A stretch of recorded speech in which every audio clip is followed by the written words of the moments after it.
বন্ধু বান্ধৱীসকল, সদায়নো নীতি কথাকে কিমান কৈ থাকিম। আজি এটা গাজা ক'বলৈ লৈছোঁ আপোনালোকক। অকণমান হাঁহিবও লাগে মাজে মাজে। এজন মানুহে এজনী মানে ছোৱালী বিয়া পাতি আনিলে, ল'ৰা এটাই বিয়া পাতি আনিলে। ছোৱালীজনী ভালেই আছিল, কিন্তু তাই ফুচ ফুচ কৰি পাতি থাকে, অনবৰতে ফুচ ফুচ পাতি থাকে। তাৰপিছত গিৰিয়েকৰ বিৰাট খং উঠিলে, খং উঠি পেলাই তাইক খেদি দিলে। আৰু দিলেও দিলে একেবাৰে তালাক আৰু মানে তাইক খেদি দিলে। পিছত আকৌ এজনী আনিলে। এইজনীয়ে যেনিবা নেপাতে দেই, একেবাৰে নেপাতে। তাই এবছৰ পাৰ হৈ গ'ল, তেতিয়াও কোনো দিন পদা নাই। আছে আছে আছে তেনেকৈ এদিন শহুৰেকে বাঁহৰ কাঠি কামি কৰি আছিল।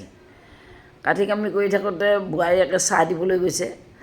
চাহৰ বাতিটো দিবলৈ বহোঁতেই ধামকৈ পাতি দিলে নহয়। পাদৰ শব্দখিনি শহুৰেক লগে লগে মূৰ্ছা গ'ল আৰু থিতাতে মৃত্যু হ'ল। এই অৱস্থাটো দেখি পুতেক আহিল। আহি বাপেকৰ অৱস্থা দেখি পুতেকে ক'লে, ইচ ইচ ইচ ইচ, হাই হাই হাই হাই হাই হাই, ফোচ ফোচ পাদুৰি ক'লৈ গ'লি, বছৰেকত পাত মাৰি বোপাইক মাৰিলি। কেনে লাগিল জনাবচোন।